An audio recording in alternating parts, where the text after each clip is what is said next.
You're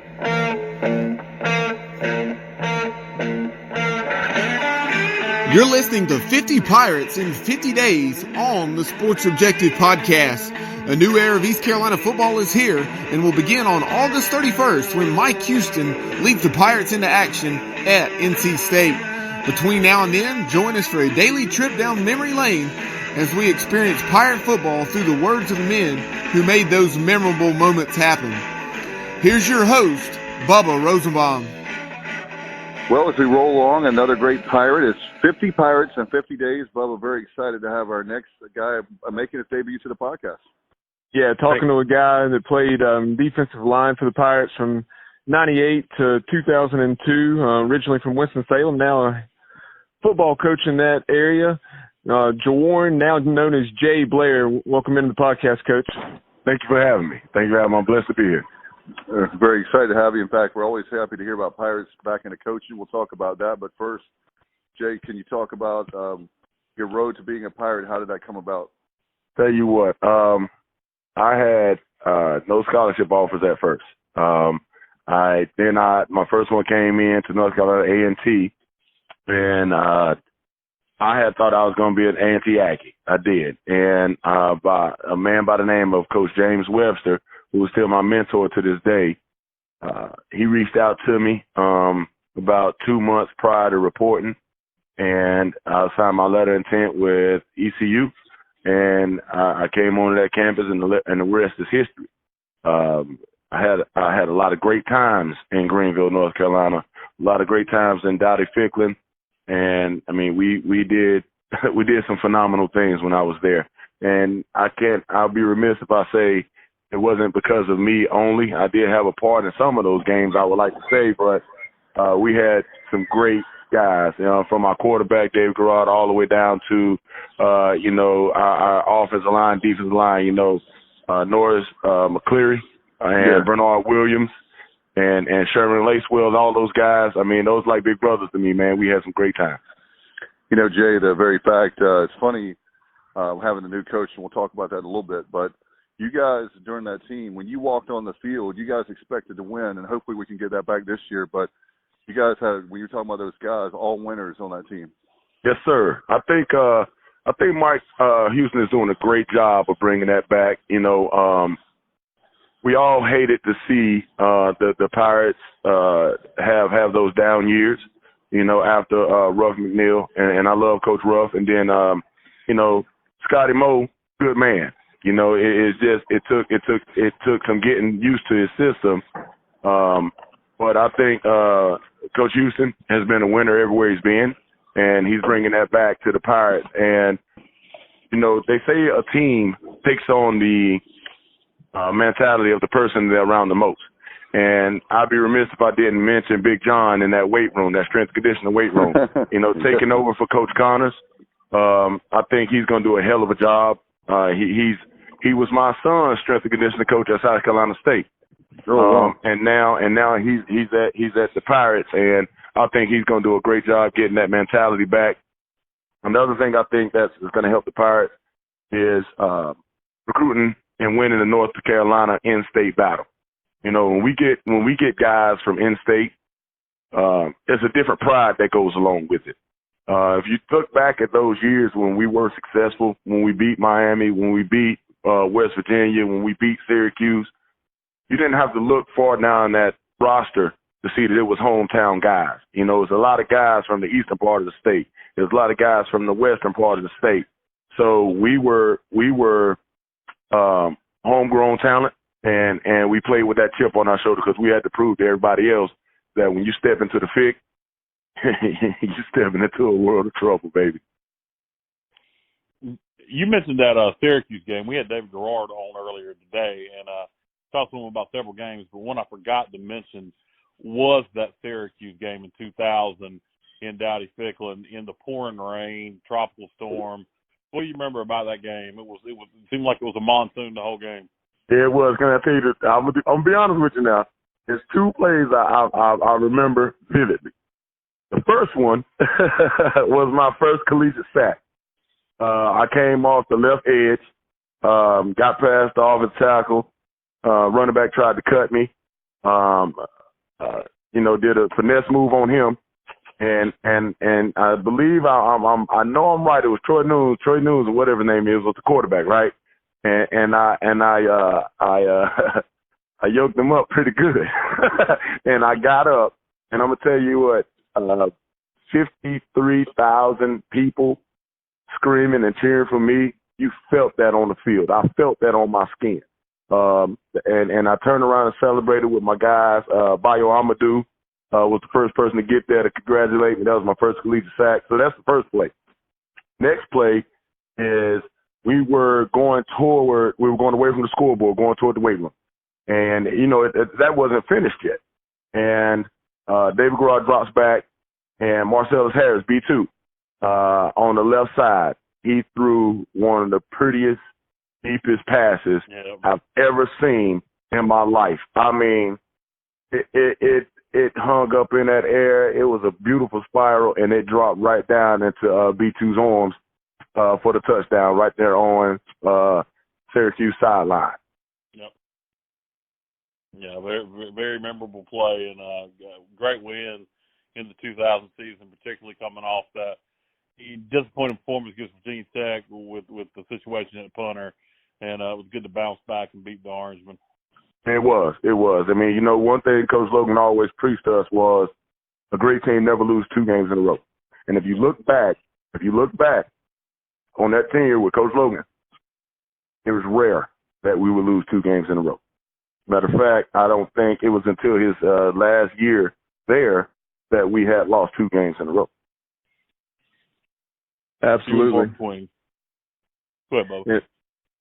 No, I was going to ask, that's what, in addition to that game that Kyle references, during that era, you talked about being recruited, by James Webster. Now, Cliff Yoshida, and that's what Coach Yoshida was he your position coach? Coach Yo was definitely my D-line coach. It's crazy because when I first got there, I came into East Carolina 6'6", a pole. I'm talking about 195 pounds. And but I had a motor, and I was mean, and I could play football. And the second day of practice, I got recruited as a linebacker. Second day of practice, they called me down, and you're a freshman, man. You don't want to not show a coach you could do something. So I got in 3-point stands, came off the ball a couple times, and Coach Yo said, from now on, you're to come with me. And a lot of people would view that as, oh man, they're changing my position. I didn't. I viewed it as greatness because Coach Yo had coached people like Bruce Smith, man, and Rod Coleman.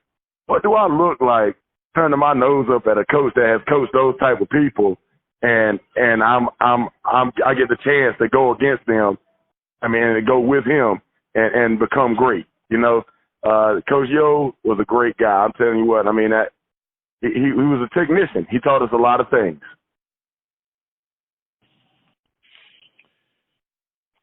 Yes.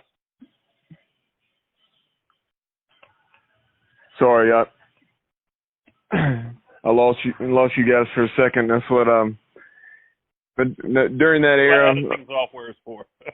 Yeah, exactly. No, that's what. No, during that era, I guess your entire career, or maybe early on, I'm trying to remember when we had the transition from Paul Jett to Tim Rose. Was Tim Rose the only defensive coordinator you played under? Paul Jett was there at first.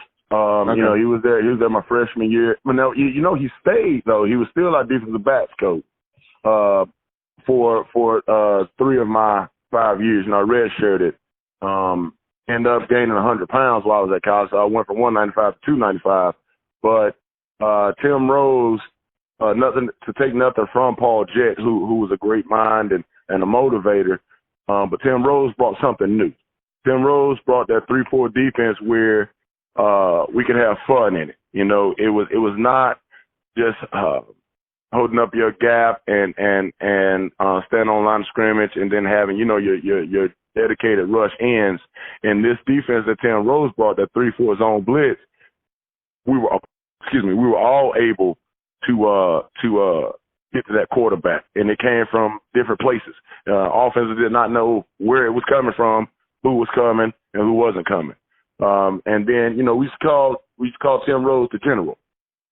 And if you ever sat down to talk to Coach Rose, you would know why. I mean, if Patton had a brother, it'd be Tim Rose. Yeah, I remember him taking over in '99 as he was coordinator, and just the instant improvement on defense from that '98 season to that '99 season, how much more aggressive we were. And, when you had Gerard and all those guys, Keith Stokes, and that whole offense there in '99, suddenly to have a defense that's aggressive and can force turnovers and get sacks, it was the difference between in '98 going 6-5 and '99 going 9-3. 9-3. Yep. It was. I mean, when you have a brilliant mind like Coach Logan with that offense, and then you can complement that with a tenacious, ferocious defense. I mean, had no choice but to be good. I mean, I know you guys remember we had the hurricane that year. Of course, and I know the highlight of that season was playing Miami in Raleigh, and halftime we're down. If I remember correct, the score was 21-3 at halftime. Yeah. And I was going to say 20-3, and then 20-3. Yeah. David Gerard actually told a story about that earlier today, talking about what Coach Logan did at halftime. Oh yeah, well I'll let Dave say that. We were challenged, just put it like that, and we accepted the challenge, and we came out. One of the most disrespectful things that we had saw was some of their guys thought the game was over. Some of their named guys, and I'm not gonna mention the names because they're brothers of mine in the NFL, but those guys, they took their pads off. They thought the game was over. Wow. They had no idea that the Pirates of the Tar River was just getting started.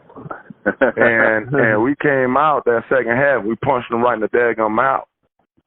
Ended up winning that game 24-23. They scored. They didn't score again. They scored a field goal that second half. We had some tremendous efforts by Keith Stokes. I mean, that guy was like lightning in the bottle, and it happened. We had some good running game with the offensive line led by Lacewell and Anthony Nobles and those guys, man, and Aaron Walker. I mean, they opened up some gaps for Leonard Henry and Jamie Wilson, and they protected Dave, and he was able to get that ball out, and we came back and we shocked the world. Yes, he did. Like you talked about with the, I was just saying, like you were talking about with the running game, Jay. I remember those two big sprint draw plays we had to Jamie Wilson. Oh yeah. I mean, if 23 was special, man. Yeah. I mean, shoot. I mean, J-Dub, he was a home run anytime you give him the ball. I mean, Jamie was. See, what people don't understand about Jamie could catch, Jamie could block, and he could sure enough run. And if you give Jamie a little alley, just like on those sprint draws, where they were trying to be uber aggressive up front, and all it takes is one missed tackle, and then you're looking at the back of that jersey going right past you. Yeah, Jamie Wilson was really good. It's funny when you talk about the great running backs in Pirate history, he kind of gets left out, but he shouldn't. He was a really good back. What do you remember about the week leading up to that Miami game, getting stuck in Columbia, South Carolina for the whole week? Well, I mean, the great thing that happened that week was it was around 75,000 people quiet. When we played the Gamecock, because we rolled over them as well, and then with hurricane hitting us, man, and we can't go home. I mean, we had guys down there that didn't have changes of underwear, changes of socks, and then people came through and donated to us, and we were able to do that, get those supplies that we needed. But we took that, and a lot of people and a lot of teams will fold under that type of pressure.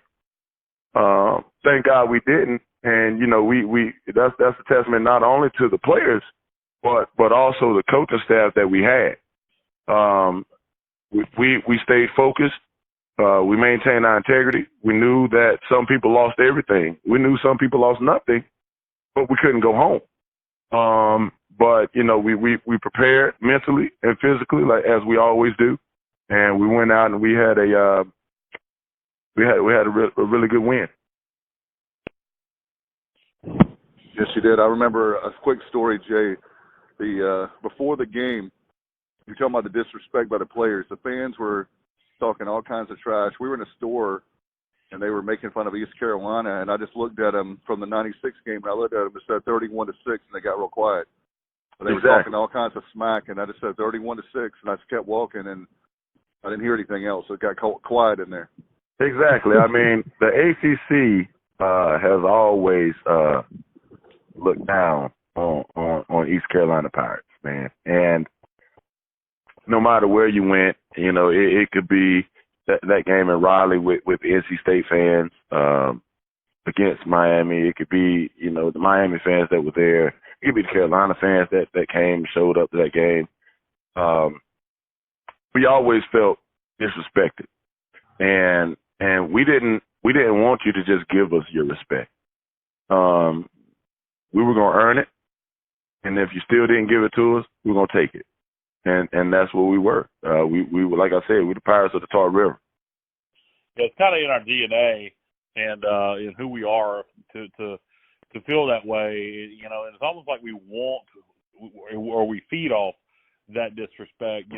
If suddenly UNC and NC State say, East Carolina, they're our equals, we think they're on the same playing field as us, and then we look at them as rivals.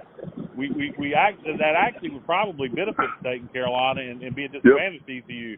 But as long as they continue their nonsense, we're going to feed off of it. Of course. I mean, we welcome it. We welcome it. ECU used to be a teaching and nursing school. It still is those great degrees and great majors you can get there.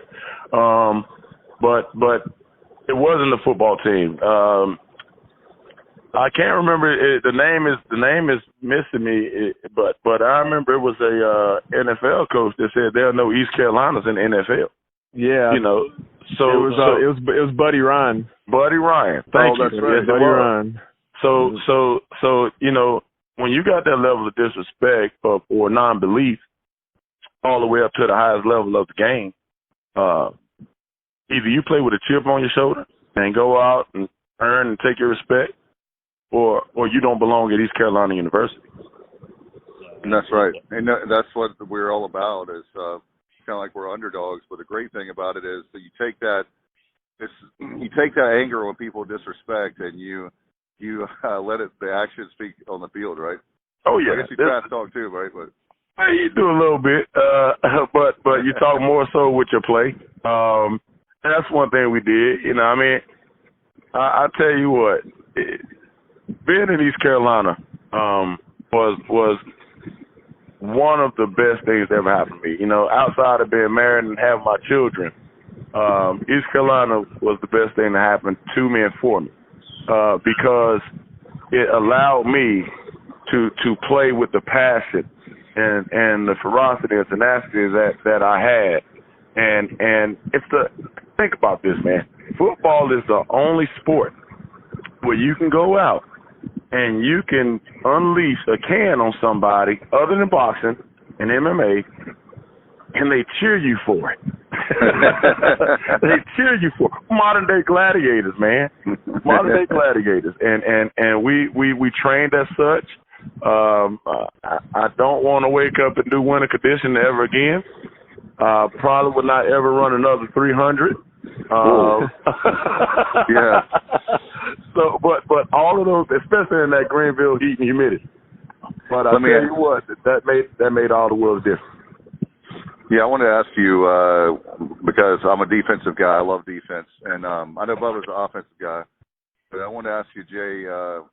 Been very disappointed, obviously, the defense the last few years. What is it going to take for us to get back to?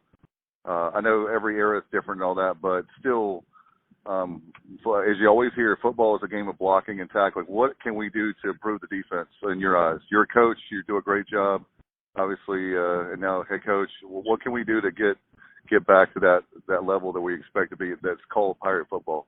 Well, I mean, I don't want to tell Coach Hughes and his staff what to do, but keep it simple and encourage the guys to have fun. You know, I mean, just keep it simple. And now, you're going to disguise your coverages. You're going to bring some blitzes. And sometimes you're not going to bring them. You're going to sit back and play coverage and make a team have to drive the field on. But in all those snaps, get some guys that just love to hit and love to play football and let it be fun for them. You know, I teach that to my 12-year-old son. You know, he's a pretty good athlete. But I tell him all the time, son, have fun. Have fun. If you have fun during this game, while you're playing this game, the time you got to play, until you hang up your cleats, you're going to be successful. Get out there, run around, bring back that mentality on defense of, and this is one of Coach James Webster's favorite sayings, if I don't make the tackle, nobody's going to make the tackle. And if you have that mentality on your defense, then all 11 hats are going to be to the ball. You're going to cause turnovers. You're going to score on defense. You're going to shut people out. You're going to be so tenacious that you wear the offense down and you start dictating to them what they can and cannot do. And once you do that, the defense will respond and they'll keep it going. That sounds good to me. Yeah, I agree 100%. A guy that was on the staff when you were here coaching the offensive line, Coach Shank. Yeah, you guys had to practice against his O-lines every day. So, what are your thoughts on Coach Shankwiler returning? Oh man, I love it. I love it, and I believe wholeheartedly that the offensive line's play is going to be better. There's going to be more discipline. Again, like I said before, you know, when I was at East Carolina and Coach Yo was my coach for the year or whatever, I would have been crazy, insane not to learn from that man, you know, because like I said, he coached Bruce Smith and Rod Coleman and all those guys, Devon Claybrooks. Now, fast forward to now with Coach Shank being back, I mean, he has some pretty good linemen, don't you think? Brian Remp, you know what I mean? If you're an offensive tackle and you know that this man has taken an offensive tackle like Brian Remp and made him into a Pro Bowler, I mean, come on, man. You know, a guy that did a great job of blocking Julius Peppers. Oh yeah, shut him out that game. Didn't get a sack at all. Yeah, didn't get a sack at all. I don't even think he knew what kind of soap David Garrard bathed with that morning. He was even close to him. Hey, speaking of great offensive linemen, we talked about the talent that was on that Miami team in '99. 2 years later, they were winning the national championship. Whether it's one of those guys or who were some of the top offensive linemen you played against in your career? I'm gonna be honest with you, Coach. I didn't. I remember them. Names don't get to me. I was never a names guy. Okay, but my brother. I was never a names guy. You know, I'm gonna be honest with you because if I thought too much about you and knowing your name, then I'm beating myself already. Right. You know, because I'm worried about who you are, what you do, your accolades, and all that stuff. No, man, I'm bringing my lunch pail, and I'm going to work. So it didn't matter to me who you were, how good you were before you played me. You had to line up and show me that you could do that same stuff to me. And this is no disrespect to anyone because a lot of those guys end up playing in the NFL for much longer than I did. But you know, when I lined up against people, I could care less who you were and what accolades you had. You had to play against me that night. And I'm not saying I was the best, but I was gonna bring everything I had in me every snap. So you're playing like a 5-star, right, Jay? Daggone right I was. But in that 2002 season, when you were a senior, by that point, you had grown to about 255, 260 at least? Heck no, man. I was 295 pounds. What are you talking about? Okay. Well, it's funny because different places I'd seen. It doesn't got the weight right. It doesn't have the weight right. I went from 195 as a freshman. I'm gonna tell you my maturation there. Freshman year came in, buck 95. 13 weeks later, that's first semester now. That's one semester. I was 251 pounds. Good God. Okay. Then, so, you know, because I had to eat 8 times a day, and I lived twice a day. And then, you know, so now they was just putting the weight on me, right? That second semester, I dropped back down about 240 pounds, and then Coach Connors and him, Bob, and those guys, they had me gain the weight the right way. So my sophomore year, I was 265. Junior year, 270, 275. And then, because I was playing that D tackle, you know, position. And then my senior year, you know, we changed the defense to where me and Demaine Duckett were the 2 interior D tackles. I played that 3 technique, and Demaine played that 1. So I gained 20 more pounds that year. And I ended up 295 pounds when I finished my career at East Carolina. Wow. That's a big difference. 100 pounds. 100 pounds. And it wasn't like I was fat, man. Hey, brother, I had me a little 4-pack. Shoot, I wish I could see an ab now. No, I'm not too big. I 295 pounds. I want to get there, though. And Jay, I was telling the guys before we started recording, before we got you on the line, just that senior year, you had something like 85 or 90 tackles. That's just crazy for a defensive lineman. Hey, man, I told you. Coach Williams told me if I don't make the tackle, nobody's going to make the tackle, right? Yeah.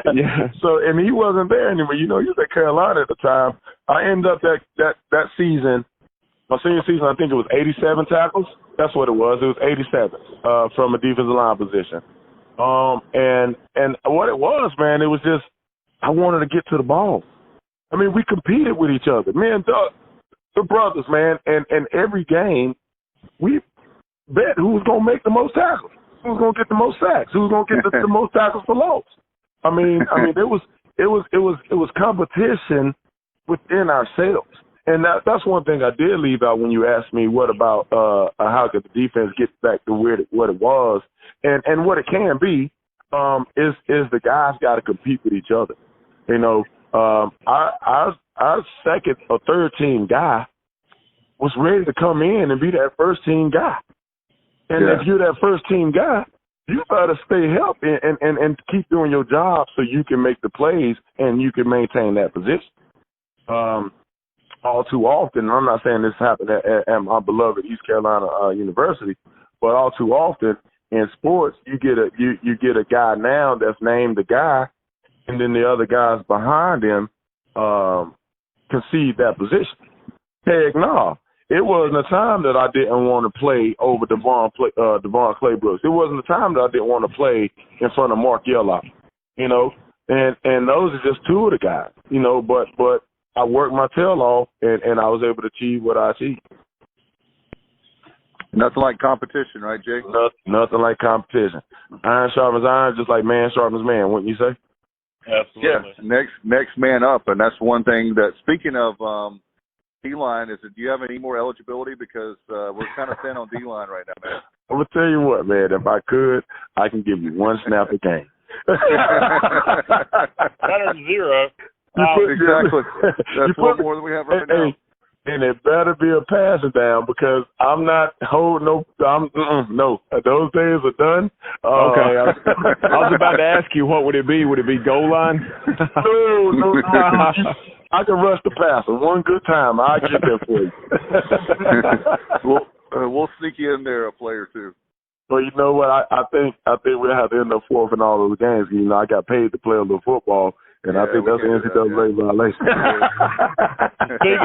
Speaking of being paid to play a little football, talk about your opportunities with free agent deals with the Bengals and with the Browns. Man, I tell you what, the Bengals,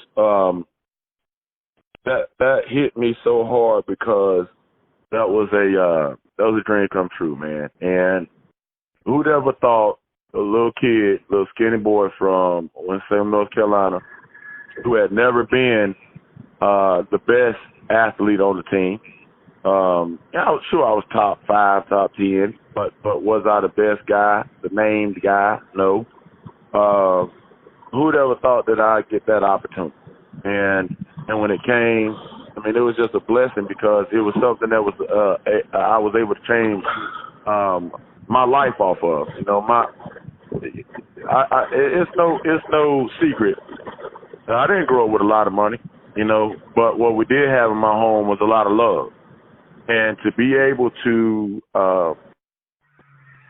earn a check by playing football, something I love to do, was one of the biggest blessings that ever came in my life, man. And then I was out of football, as you know, for about a year.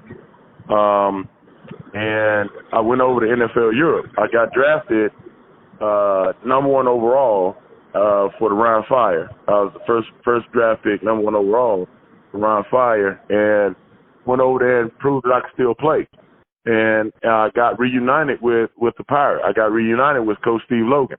He was the offensive coordinator now. And Jim Tomsula, who was the head coach for the 49ers for a minute, he was our head coach there.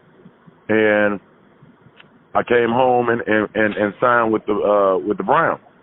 And I mean, that just to have that opportunity was a godsend. You know, not a lot of people get to do that. And to be able to do that and to be able to be listed on the wall as Pirates in the pros, I mean, that's big.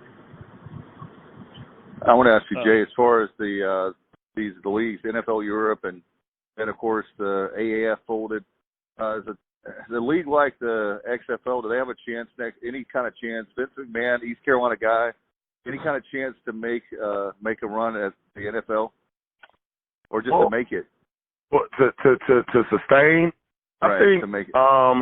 You know, it has to be, you know, all the other major sports have done it. You know, baseball has done it for years, I mean, decades, centuries, you know, I mean, heck, I mean, you got A-ball, AA, AAA, all that stuff, you know, and then you got, you know, the NBA G League. But if we model after those type of things where if you set up in the nice hometowns and you get named individuals, and I know I said I'm not big on names, but you have to do that for it to be promoted correctly. You could do it, but it has to be a condensed season. It can't be, you know, an elongated 13, 14 game season. It has to be something, and that's why the AFL has been so successful. I mean, you know, they started off in the beginning. I think they didn't do 13, 14 games, whatever it is now. I mean, it was like a 8, 9 game season. And then they just stayed with it. And now the AFL, Arena Football League, is taking off. A lot of people watch it. So I do believe that there is a way to do it. Vince McMahon definitely needs to do it again and bring some of that to Dowdy Ficklen. I think you will have a huge turnout every night that there are games. Especially if it's a lot of our guys on those teams. And I'm not saying every guy from my team needs to go that route, but if there's a guy that has the potential to make it in the NFL, maybe it's a guy that was signed as a free agent, did a stint, you know, maybe stayed there as a practice squad for a year. You use those guys in those leagues. As opposed to coming trying to get somebody like me to play. But, you know, you get that fresh, those guys, their names are still fresh in the fans' minds. You get those guys that may have been a 5th, 6th round draft pick, and they play in those leagues. I mean, and that's not a downer to those guys that's drafted in the 5th, 6th, 7th round. But if they hadn't cracked the team as starters or main contributors in special teams, anything like that, then they can hone in on their skills in a developmental type league. So Jay, that's gonna be fun. I'm sorry, go ahead, Dave. No, I was just gonna say it's gonna be a lot of fun, and we'll see how the. By the way, Jay, Philip Nelson is. He was with the San Diego Fleet. We talked to him. He's gonna go for the XFL. So I know we have one Pirate that we know that's been in the program within the last few years that's definitely gonna try out for the XFL. Congratulations to him. Yeah, let's see. Well, hopefully you can get it done. Oh yeah, congratulations to him. I wish him the best. Any Pirate in the pro is or any Pirate. You ain't got to make it to the pros. Any Pirate, a student athlete, non-student athlete. I wish them much success in whatever endeavor they choose to do. Jay, so you're obviously from Winston-Salem, as you said, Reynolds High School. You were inducted into the Hall of Fame there. And so I know you spent the last 4 years there as an assistant coach. And back in January, you had the opportunity to get hired at North Forsyth on the north side of Winston-Salem. And then you had an opportunity to bring another Pirate defensive lineman in Bernard Williams on board to your staff. So talk a little bit about what you guys are up to now. And I know you open, I guess, a week from Friday on August 23rd up at North Wilkes. That's correct. We do. When I interviewed for the position, I knew in my heart I was going to get it. And the very first person I thought to bring on was Bernard Williams. Bernard Williams serves as my assistant head coach and defensive coordinator. And when I tell you he's doing a heck of a job, he's doing a heck of a job. I mean, we're going to be fast. We're going to get to the ball, and we're going to knock the snot out of some people. He's bred from the same. He's cut from the same cloth that I'm cut from, or vice versa. He brings an edge to North Forsyth football. I mean, you walk the hall, and he has a big old picture in the daggone hallway because he's in the North Forsyth Hall of Fame. You know, I had to bring him home. And every day he lets me know how happy he is to be back home. So you know, to have the opportunity to bring that man full circle to where it all started for him, that meant a lot to me. And Coach Williams, my brother Bernard Williams, is doing a hell of a job. I'm excited about that. And what are your? I know your expectations are to win every game, but do you have a lot of guys coming back? What do you have on the roster? I'm gonna tell you what, we have a fairly young team. Now we have great senior leadership. We have 16 seniors. Of those 16 seniors, 8 of them are starters, and the other 8 are contributors, may it be special teams or subs on offense or defense. We got arguably the best receiver in Winston-Salem, North Carolina is on my team. A guy by the name of Marquez Hurst. I tell you what, the kid is 6'4", around about 175 pounds. He runs like a cheetah, and he's agile as a rabbit.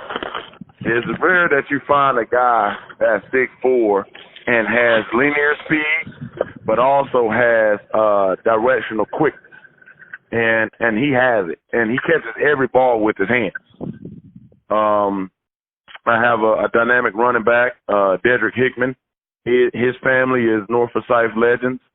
Sid Hickman, you don't know him. He was a 1,500-yard rusher every year, and he was at North Forsyth.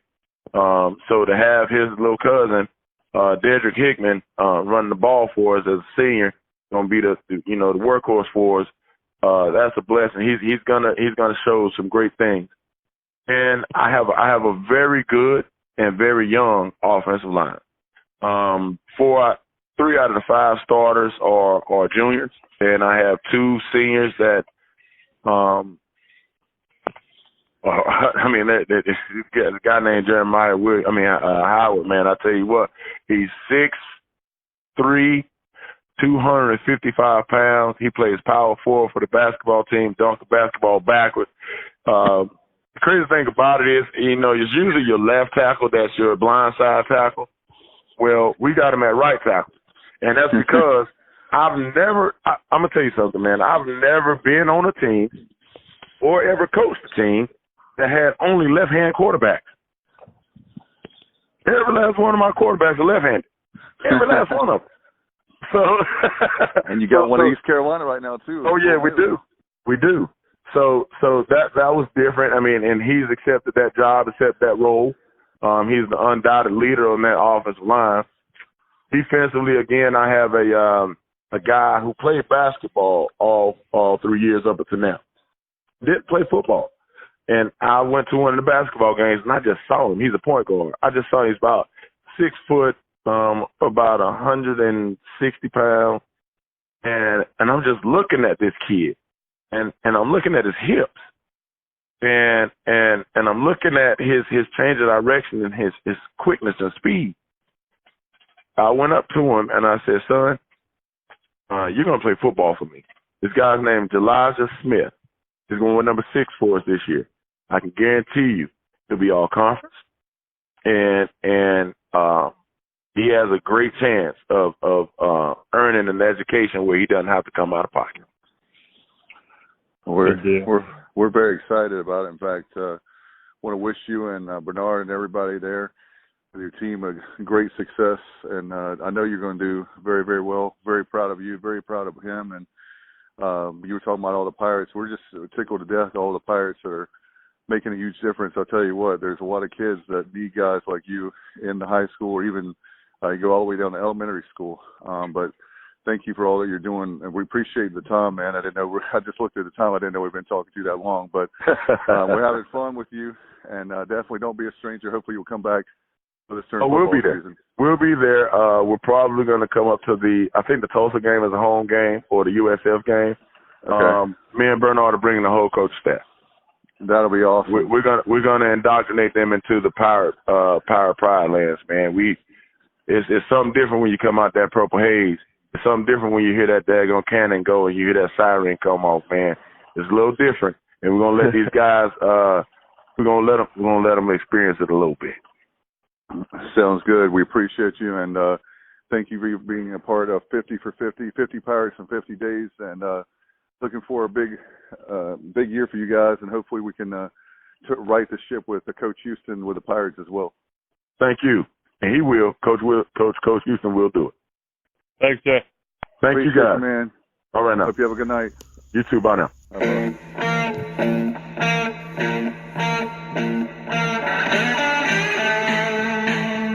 That concludes this edition of 50 Pirates in 50 Days on the Sports Objective. Remember, join us daily between now and game day as we'll talk Pirate football with players from various eras. All these interviews are available exclusively on SoundCloud and our YouTube channel. Remember to subscribe and follow so you're alerted when we post new content. Thank you so much for listening, and as always, go Pirates!